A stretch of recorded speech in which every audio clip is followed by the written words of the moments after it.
Relevancy और admissibility ये क्या होते हैं, उनके बीच में क्या क्या डिफरेंसेस होते हैं। मान लीजिए कोई फैक्ट इन इशू है, कोई मेन फैक्ट है, उस फैक्ट से कई तरीके के फैक्ट्स जुड़े हो सकते हैं, कनेक्टेड हो सकते हैं। जैसे मान लीजिए fact 1, fact 2, fact 3, fact 4, fact 5, fact 6, fact 7। इन सभी फैक्ट्स में से केवल वही फैक्ट रेलेवेंट माने जाएंगे जो कि सेक्शन 4 से लेके 50 में आते हों। तो मान लीजिए फैक्ट 4, फैक्ट 5, फैक्ट 6, फैक्ट 7 ये सेक्शन 4 से लेके 50 में आते हैं, तो केवल यही रेलेवेंट हैं, केवल इन्हीं का सबूत दिया जा सकता है। इसके अलावा कोई भी फैक्ट होगा वह रेलेवेंट नहीं माना जाएगा। कोई फैक्ट जो सेक्शन 4 से लेके 50 में नहीं आता, कोई और अदर फैक्ट, वह रेलेवेंट नहीं होता, उसका कोई सबूत नहीं दे सकते आप। अब मान लीजिए ये तो हो गया रेलेवेंसी कि क्या कोई फैक्ट रेलेवेंट है या नहीं है, इसको रेलेवेंसी कहते हैं। दूसरा कि एक रेलेवेंट फैक्ट कन्फेशन ले लेते हैं। कन्फेशन एक रेलेवेंट फैक्ट है क्योंकि यदि कोई व्यक्ति फैक्ट इन इशू को कन्फेस करता है, मेन फैक्ट को कन्फेस करता है, जैसे मान लीजिए फैक्ट इन इशू है कि ए ने बी का मर्डर किया है, यदि ए कन्फेस कर लेता है तो ये रेलेवेंट फैक्ट होता है। तो एक रेलेवेंट फैक्ट हमने यहाँ पे पकड़ लिया, कन्फेशन। अब एडमिसिबिलिटी क्या होता है? अब इस कन्फेशन को के एविडेंस को केवल तभी एडमिट किया जाएगा यदि उसने पूरी लीगल रिक्वायरमेंट्स पूरी की हों। जैसे मान लीजिए यह कन्फेशन वॉलंटरी होना चाहिए, फोर्सफुल नहीं होना चाहिए, तो ये लीगल रिक्वायरमेंट्स पूरी की होंगी तभी वो एडमिट किया जाएगा। यह कहलाता है एडमिसिबिलिटी, कि उस एविडेंस की एडमिसिबिलिटी है या नहीं है, क्या वह एडमिसिबल है या नहीं है। तो एडमिसिबिलिटी तभी होती है जब उस एविडेंस ने लीगल रिक्वायरमेंट्स पूरी कर ली हों। तो पहला तो हमने देख लिया कि फैक्ट इन इशू से जुड़े हुए बहुत तरीके के फैक्ट्स होते हैं, लेकिन उनमें से रेलेवेंट वही होते हैं जो कि सेक्शन 4 से लेके 50 में दिए गए हैं। और उसके बाद उनका एविडेंस तभी एडमिसिबल होता है यदि उसने सभी लीगल रिक्वायरमेंट्स पूरी की हों। तो ये था रेलेवेंसी और एडमिसिबिलिटी। अब थ्योरी देख लेते हैं रेलेवेंसी ऑफ फैक्ट्स। किसी भी सूट या प्रोसीडिंग में एविडेंस किसका दिया जा सकता है? केवल फैक्ट इन इशू और रेलेवेंट फैक्ट्स का। इसके अलावा किसी और फैक्ट का एविडेंस नहीं दिया जा सकता। रेलेवेंट फैक्ट हमने देख लिया, जो फैक्ट्स सेक्शन 4 से लेके 50 में आते हों केवल वही रेलेवेंट होते हैं।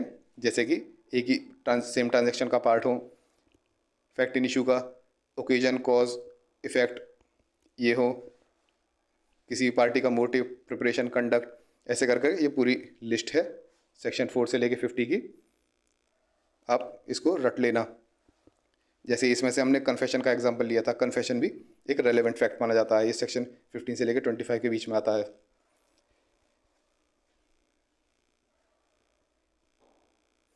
अब देखते हैं रेलेवेंसी और एडमिसिबिलिटी के बीच में डिफरेंसेस कैसे लिखने हैं आपको। रेलेवेंसी और एडमिसिबिलिटी, इसकी डेफिनेशन, रेलेवेंसी की क्या होती है? ये लॉजिकल कनेक्शन होता है किसी भी एविडेंस का फैक्ट इन इशू या फिर रेलेवेंट फैक्ट से।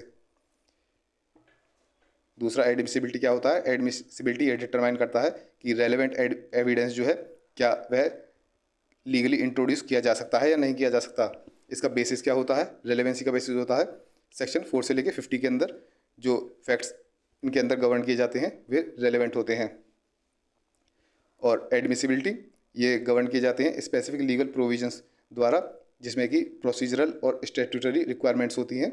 रेलेवेंसी के बाद रेलेवेंट तो हो ही गए, रेलेवेंट्स के बाद वह एडमिसिबल भी होना चाहिए, मतलब कि उसको सारी लीगल रिक्वायरमेंट्स पूरी करनी चाहिए। प्रोसीजरल रिक्वायरमेंट्स, स्टैट्यूटरी रिक्वायरमेंट्स ये सभी पूरी करनी चाहिए, तभी वो एडमिसिबल होगा। स्कोप कितना है? रेलेवेंट ये ब्रॉड है। Any evidence that has a logical relationship with the matter in question, कोई भी एविडेंस जिसका लॉजिकल रिलेशन हो मेन फैक्ट इन इशू से, वह रेलेवेंट हो गया। और एडमिसिबल ये और नैरो हो जाता है, केवल वही एविडेंस जो कि लीगल और प्रोसीजरल रूल्स का कंप्लाई करते हों, उनका पालन करते हों, वही एडमिसल होंगे। हमने ऊपर ही देख लिया, बहुत सारे फैक्ट्स में से निकल के कुछ फैक्ट्स जो 4 से लेके 50 में थे वो तो रेलेवेंट हुए, और रेलेवेंट में भी जो लीगल रिक्वायरमेंट्स को पूरा करते हैं वे जाके एडमिसिबल होंगे। पर्पस रेलेवेंसी का ये डिटरमाइन करता है कि क्या फैक्ट को केस में कंसीडर करना चाहिए या नहीं करना चाहिए। एडमिसिबिलिटी का क्या पर्पस है? To ensure that only evidence that satisfy legal criteria is used in the trial, जिस एविडेंस ने लीगल क्राइटेरिया को सेटिस्फाई किया है केवल उसी को यूज़ किया जाए। ये एडमिसिबिलिटी का पर्पस है। Dependency, relevancy is a precondition to admissibility. कोई भी फैक्ट एडमिसिबल होने से पहले रेलेवेंट होना चाहिए। जैसे हमने देखा पहले फैक्ट में से हमने रेलेवेंट फैक्ट निकाले, अब जो रेलेवेंट फैक्ट होगा केवल उसी में से देखेंगे हम एडमिसिबल है या नहीं है। तो कोई भी चीज़ एडमिसिबल होने से पहले रेलेवेंट होनी चाहिए।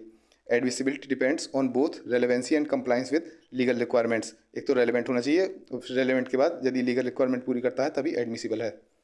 ऑब्जेक्टिव, क्या उद्देश्य है रेलेवेंसी का? Aims to focus on facts that directly or indirectly connected to the matter in issue. इसका फोकस होता है कि जो मैटर्स, जो फैक्ट्स, जो मेन इशू से, फैक्ट इन इशू से डायरेक्टली या इनडायरेक्टली कनेक्टेड हैं।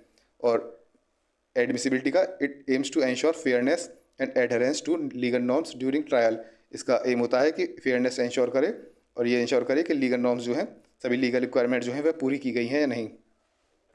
Examples, facts forming part of same transaction, ये इसका एग्जाम्पल हुआ। या फिर कन्फेशन, जैसे हमने एक एग्जाम्पल लिया था कन्फेशन, ये भी हो सकता है। ठीक है, अब कन्फेशन भी जो लीगल रिक्वायरमेंट पूरी करेगा वही एडमिसिबल होगा। तो एडमिसिबिलिटी में confession made under duress are not are inadmissible, मतलब कि जो फोर्सफुली दिए जाते हैं, ड्यूरेस माने फोर्सफुली, थ्रेट वगैरह, धमकी वगैरह दे के किसी से कन्फेशन कराया है तो वो एडमिसिबल नहीं होगा। तो रेलेवेंसी में हमने एग्जांपल देखिए, मान लीजिए कन्फेशन हो गया, और कन्फेशन एडमिसिबल कब होगा? जब वह लीगल रिक्वायरमेंट पूरी करेगा कि वह फोर्सफुल ना हो। आई होप आपको समझ में आ गया होगा। नोट्स आपको रिवीजन के लिए चाहिए तो आपको वेबसाइट www.dcllb.com पर मिल जाएंगे, यदि आपकी इच्छा हो तो।